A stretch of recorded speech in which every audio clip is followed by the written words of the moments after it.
Okay. Ender's Game short story section 1. Whatever your gravity is, when you get to the door, remember the enemy's gate is down.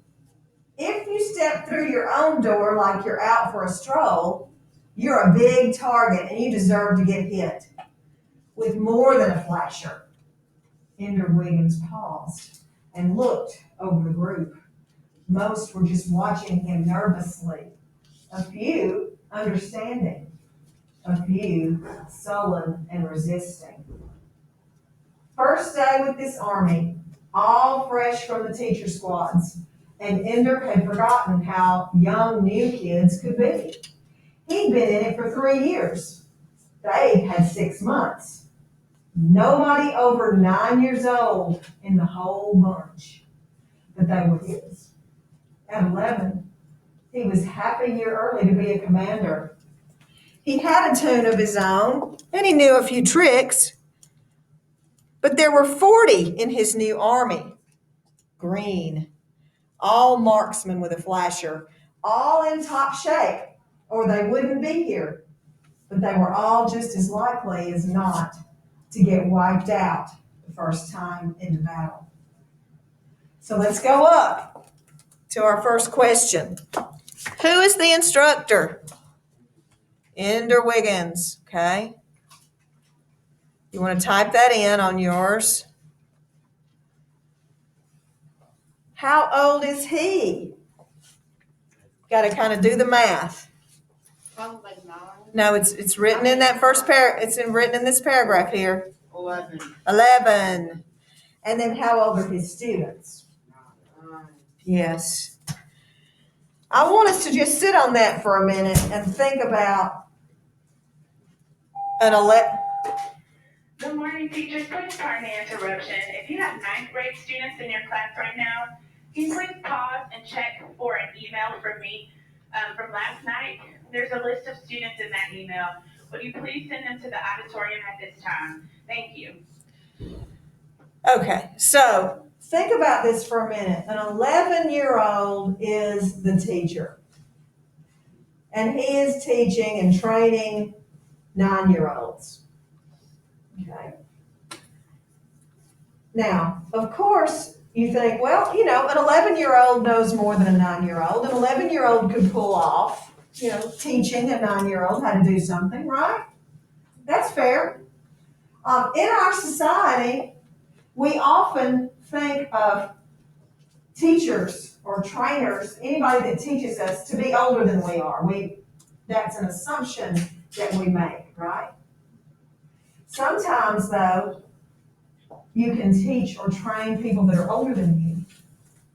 Okay? In one of my jobs that I had when I first got out of college, I was a retail manager, and I managed a children's clothing department in a great big department store over in Huntsville. And the people that were in my department, that were the salespeople that I managed, I was 23 years old. The people that I managed ranged in age from 45 up to 68, 69. They were older ladies. And I was met with challenges with that, because that was not what, I wasn't comfortable doing that. But I learned through that experience. But the norm is for the old to teach the young. And when you have that notion of age and that relative relationship between old and young, you can also assume that there's a little bit of power and privilege with old, right? You guys feel a sense of power over younger kids, don't you? You have more knowledge than they do. You have been through more experiences than they have. You can think more logically and reason and make choices and help keep a younger child from making a bad decision. Don't step out in front of that car. Don't you touch that hot eye on the stove. Don't put your head in that microwave when it's on. We know we're going to keep kids from doing things that might hurt them. We know.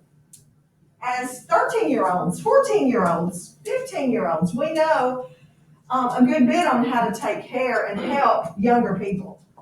So as far as that goes, we really don't have a problem with this scenario, right? With Ender leading this group of younger boys. So how old are his students? I hope you typed that in. They are under 9, right? Nobody is over 9. Now, we're going to continue on. Remember, he went on, they can't see you until you get through that door. But the second you're out, they'll be on you. So hit that door the way you want to be when they shoot at you. Legs up under you, going straight down. Okay, so he's giving them tips on how to meet the enemy, right? Giving them tips. And we know that they are part of an army, right? They're part of a group, an army of children. Does that make you kind of wonder a little bit so far? Does it remind you of a book or a movie that you've seen? An army of children? Okay. So think about that. It's similar to that. So he goes on to tell them, legs up under you, going straight down. He pointed at a sullen kid, somebody that didn't look excited and anxious and ready. He kind of looked gloomy and sad. So he looked at a sullen kid who looked like he was only 7, the smallest of them all. And he looked at him and said, which way is down, Greeno? He's using the color green for what? He says they're green. What does that mean when they're camouflage, but when he calls you green, what is he saying? He's saying you're inexperienced. You're green. You don't know yet. Okay? So he's calling them greenos because they're like newbies, you know. I don't know what you would call them, but in this story, he's calling them green. They're green because they're not been trained yet. I've got to take this jacket off. So the answer, he said, toward the enemy door, the answer was quick. It was also surly, as if to say, yeah, now get on with the important stuff. So the kid that looked sullen was actually very smart. Okay. Name, kid. Bean. Did you get that for size or for brains? Bean didn't answer. The rest laughed a little. Ender had chosen right. This kid was younger than the rest, but must have been advanced because he was sharp. The others didn't like him very much. They were happy to see him taken down a little bit, like Ender's first commander had taken him down. So you notice in his first interchange when he's talking to this young man, he's sarcastic with him, and he tries to put him in his place, and he sort of imposes his power and embarrasses him in front of the other kids, didn't he? When he asked him his name, and he said Bean, he made fun of his name. You know, is it ever appropriate to do that? Is it appropriate for me to make fun of your name? No. That would be taking advantage of my position of authority. It's never right for someone in authority to make fun of another person. That's what bullies do. They have some kind of power, don't they? Some kind of weird power over you that they think they have the authority to say something. Yes, Braxton? Well, in the Navy SEAL tryouts, they try to make them quit. Yeah. Make them think that they cannot do it. Yet they use that same technique of trying to break you down with those comments. And again, it is mentally tough to hear comments like that because they know that some trainees or some people that enlist are not going to make it because they can't take that verbal abuse. And, it's debatable, Braxton, as to whether that is a proper way to train for the military. But it happens. It happens in our military. Some of you may end up going into the military. This is it. I'm confused. Some of you may end up going into the military, and so you got to know going in that there is a hierarchy of authority. And sometimes authority does things to you to get you ready for combat or get you ready for the job that you're going to be doing. And sometimes they use means that are not always ethical and they're not always fair and they're not always right.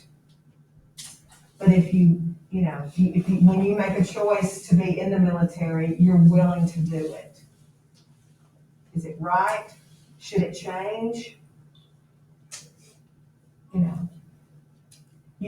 It's a really good question. And that would make an excellent argumentative essay to research and write about. But yeah, I like that you connected with that because that's a perfect example of power and how it can be used to break you down. But in this case, Bean, he didn't say anything. The rest of them kind of snickered a little bit. But note in that paragraph, because you're going to have to explain in the question, how would you characterize Bean? What is he like? Notice in that paragraph, he was, we see direct characterization here. It says, he was sharp. He was advanced. The others didn't like him. Okay, those are the comments that you need to make in that question. How would you characterize Bean? So go ahead and be answering that. When I ask you a question that says, how do you characterize somebody? That's when you describe their personality. What are they like as a person? What are the characteristics that you can infer from reading about that? If he's very advanced at a young age, and the others don't like him very much, what kind of kid is he? He might be used to getting treated like that, huh? But he seems like he knows how to handle it. He kept his mouth shut. He didn't talk back to his instructor. He just stayed quiet. So just for like he was sharp and he was advanced. Yeah, and what about the other kids? How did they feel about him? That's also a part of characterization. What is the impact he has on other people? They don't really like him. Why don't they like him? Because they don't even know him. Why don't they like him? Probably because I think they're more inferior. Yeah. Uh-huh. They resent him for knowing. And it's doubly bad because he's younger, It makes those older kids look bad because the young kid is smart, quick, advanced. He's making those older kids look bad. Let's keep reading. Well, Bean, you are right on to things. Now, I'll tell you this. Nobody's going to get through that door without a good chance of getting hit. A lot of you are going to be turned into cement somewhere. Make sure it's your legs, right? If only your legs get hit, then only your legs get frozen. And in Nolo, that's no sweat. Sounds like he's teaching them how to survive it's almost like a game, right? Doesn't sound like it's real because when you get shot, you turn into cement. It's not like a bullet and you bleed. So his strategy that he's teaching them, because he is a master tactician, pull up your legs. Then if you get hit in the leg, then you're not hurt. Your leg gets frozen, but you can still use your arms to shoot them, you know? You don't want your arms to get hit, so you're gonna pull up your legs. So your legs, if you get hit, you're gonna get hit in the leg. Good strategy. The kids, though, look how they respond. Blank stare, confusion, stammer. Forget it, I guess I'll have to ask Bean here. Legs are for pushing off walls. He's talking still as if he's still bored because he knows all this like common sense. Thanks, Bean. Do you get that, everybody? They all got it, and they didn't like getting it from Bean. Right, you can't see with legs. You can't shoot with legs. Most of the time, they just get in the way. If they get frozen sticking straight out, you've turned yourself into a blimp. No way to hide. So how do legs go? A few answered this time to prove that Bean wasn't the only one who knew anything. Under you, tucked up under. Right, a shield. You're kneeling on a shield, and the shield is your own legs. And there's a trick to the suits. Even when your legs are flashed, you can still kick off. I've never seen anybody do it but me, but you're all going to learn it. So apparently, Ender has been very successful. Hang on, I'm choking.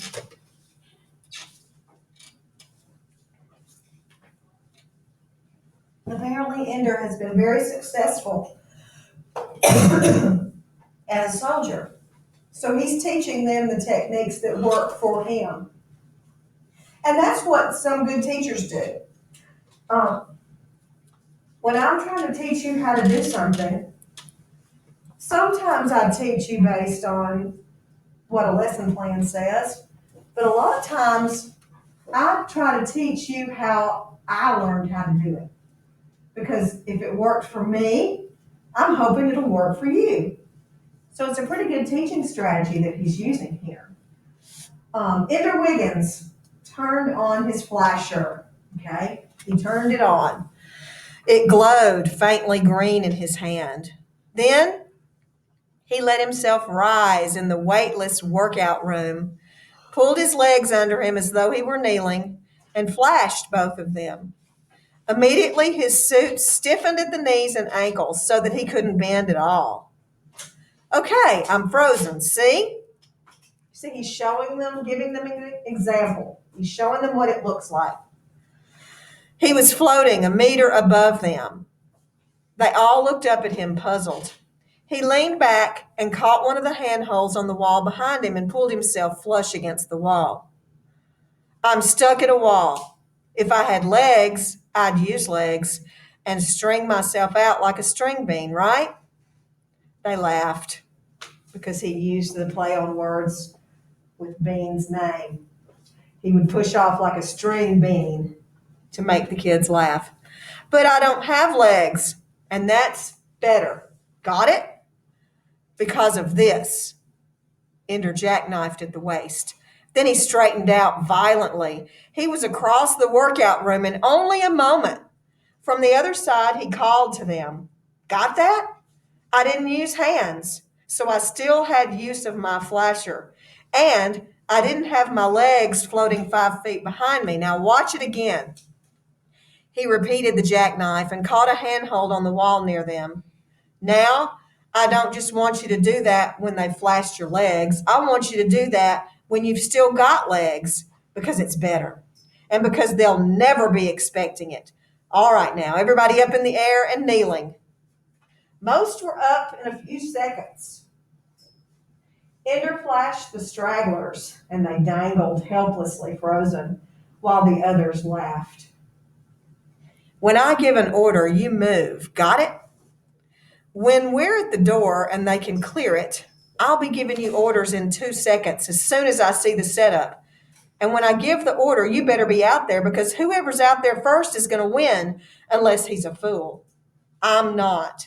And you better not be, or I'll have you back in the teacher squads. You know, that kind of reminds me of what a coach would say to a football team, or a quarterback might say to his players that he's with on the field, because you gotta be in the right position, don't you, when they hike the ball? Because if you're not in the right position, you're not ready. And if you're not ready, you can't do your job. And it could end up being a quarterback sack. It could mean an interception. It could mean the play just collapsing. So everybody's got to be in their spot at the right time. Same can be applied to you and your life. There's certain places you have to be at the right time, right? In order to be where you're supposed to be so you can be successful at your job, which is to learn, not to quit, to learn. So you got to be at a certain place at a certain time. So he gives them this speech, this, motivational speech. He's threatening them. And they respond, let's see. He saw a few more than a few of them gulp, and the frozen ones looked at him with fear. You guys are hanging there. You watch. You'll thaw out in about 15 minutes, and let's see if you'll catch up with the others. For the next half hour, Ender had them jackknifing off the walls. He called a stop when he saw that they all had the basic idea. They were a good group, maybe. They'd get better. Now you're warmed up, he said to them. We'll start working. Okay, that's the end of section 1. We're going to go ahead and read section 2 before we call it a day. We're going to read 2 sections. Ender was the last one out after practice, since he stayed to help some of the slower ones improve on technique. Again, the mark of a good instructor, somebody that's willing to stay late to help people get caught up, okay? They'd had good teachers, but like all armies, they were uneven, and some of them could be a real drawback in battle. Their first battle might be weeks away. It might be tomorrow. The schedule was never posted. The commander just woke up and found a note by his bunk, giving him the time of his battle and the name of his opponent. So for the first while, he was going to drive his boys until they were in top shape, all of them, ready for anything at any time. Strategy was nice, but it was worth nothing if the soldiers couldn't hold up under the strain.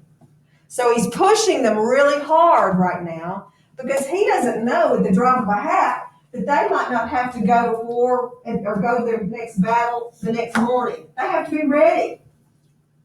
And so there's pressure on the instructor to get the boys ready. There's pressure on the boys to be ready.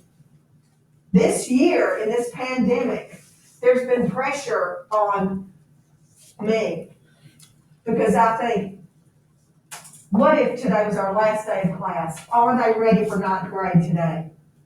I got to get you ready for 9th grade as quickly as I can in case I don't get to see you again, So there's kind of been a sense of urgency in my instruction this year, because I feel like I need to prepare you quicker, And it makes it harder when knowing that you guys missed a lot of school last year. So not only do we have to pick up on those deficiencies on things that you may not have done, or things that it's been so long since you've done them, you can't remember them, There's pressure. You got to be ready at any moment. He turned the corner into the residence wing. That's the dormitory where he lives, the residence wing, and found himself face to face with Bean, the 7-year-old he had picked on all through practice that day. Problems. Ender didn't want problems right now. Ho, Bean. Ho, Ender. Pause. Sir, Ender said softly, we're not on duty. In my army, Bean, we're always on duty. Ender brushed past him. He wanted to, push that sense of authority again, right? You're going to call me sir, even when we're not on duty. Again, like Braxton said, it's like the Army. Bean's high voice piped up behind him. I know what you're doing, Ender, sir, and I'm warning you. Ender turned slowly and looked at him. Warning me? I'm the best man you've got, but I'd better be treated like it. Or what? Ender smiled menacingly. Or I'll be the worst man you've got. One or the other. Did you see how the power just shifted there in that conversation? The student talking to the instructor. You better treat me better, or I will turn on you, and I'll be the worst student you've ever had. Have you ever gotten kind of mad at a teacher? Ever? Maybe a teacher did something that you thought was not right or not fair, or maybe really offensive to you personally during class. And you want to maybe get back at the teacher, get her back, get him back. Maybe you decide that you're just not going to do the rest of your work that day, to get them back. Or maybe you're going to try to distract some other kids around you to get them off task too, so that the whole class will fail. So then you'll show that teacher. Even if you hadn't acted on that, you felt like doing that sometimes, maybe. When we're treated wrong, sometimes we want to seize the power from that person who mistreated us. So you're going to be sorry if you continue treating me like this. So there's a power shift. The power shifted from the instructor to now the student has the power. Because he says to the instructor, you better change the way you're treating me, or I will make your life very difficult, right? Again, we can think about this in real life. I know students in my past who were mad at me. And so I think they felt like they needed to take it out on me by doing things in the classroom, by misbehaving or doing things that they know that I would be disappointed in. But that's their way of taking the power away from me, and then they have the power. Okay. So in this scene, the power shifts between Ender back to Bean. Let's see what happens next.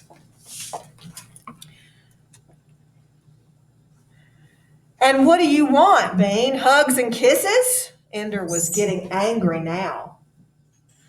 Bean was unworried. I want a tune.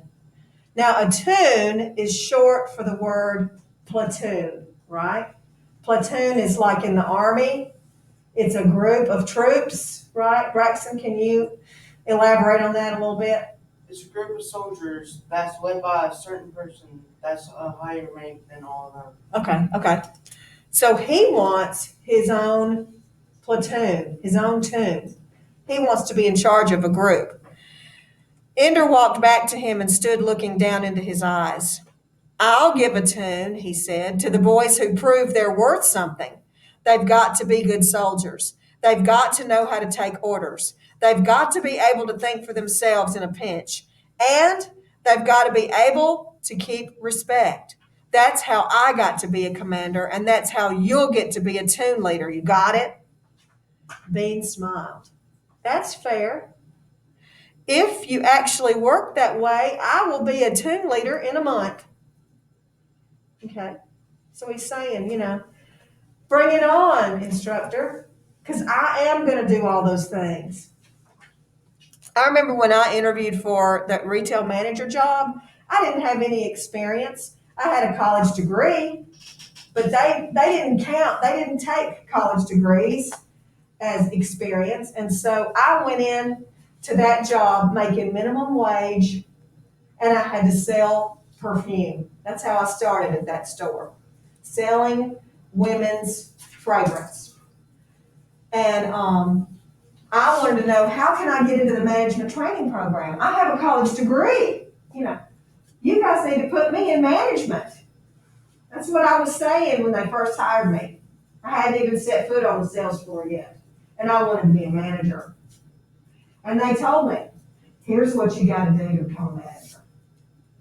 You gotta work for 3 to 6 months at a very high level of sales. You gotta generate, they had different hierarchies. You have to sell at the top level for the first 3 to 6 months that you're on the sales floor. And then we'll talk about getting you into management. So I thought to myself, you're on. Yes, I can do that. I can sell the top amount within 3 months. Don't you worry. You'll be putting me in that management program before you know it. And I kind of took it as a challenge to make myself do it so that I could come back and say, see there, I told you I could do it, you know? And that's what's kind of happening here. Bean asked for something. And his instructor said, well, here's what you have to do. You know, and that's fair, isn't it? It would not have been fair to the others to put Bean in charge without him proving himself yet, right? Do we all agree? You know? What if I named one of you guys to be my assistant teacher for the rest of the year, immediately, just on the spot, without having, well, let's say at the beginning of the year, before we've even hardly gotten to know each other, I would appoint one of you to be my assistant teacher, and you would be in charge of half the class every day. The rest of you wouldn't like that, right? It's not fair. They haven't proven themselves. But as long as there is a consistent policy of, okay, this is what you have to do to earn a promotion, to earn that position of influence, it makes it more fair. And so Bean agrees. I accept the challenge. I will do that. Okay? All right. Ender reached down and grabbed the front of his uniform and shoved him into the wall. When I say work a certain way, Bean, then that's the way I work. Bean just smiled. Ender let go of him and walked away and didn't look back. He was sure without looking that Bean was still watching him, still smiling, still just a little contemptuous. He might make a good team leader at that. Ender would keep an eye on him.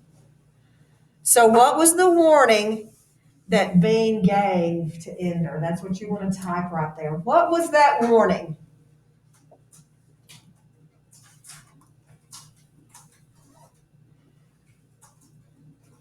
Wasn't that he let him give him a good spot for him to act different? Yeah, he was threatening that if that he wanted a tune, and if he didn't give him a tune, then he was going to be a bad soldier, right? Why do you think Bean is doing that? Jordan, you can sit up and answer. It's time to answer the questions for the end of section 2.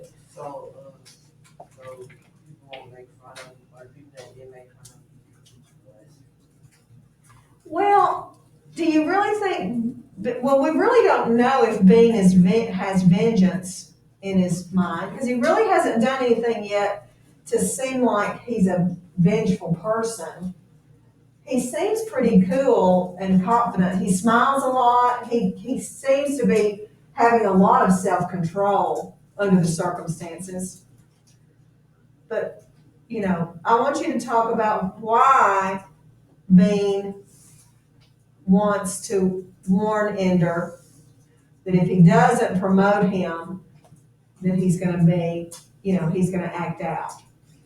Why would he do that?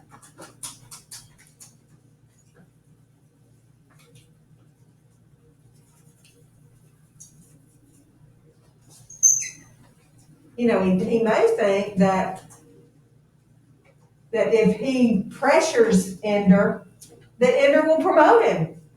You know, feel the pressure to promote him. Hey, if you don't do this for me, I'm going to make life hard on you. You know, that's a way to pressure somebody, to persuade them to change their mind so that they get what they want. Yes. Yeah, hurry. All right, let's see where we are on time. Yes.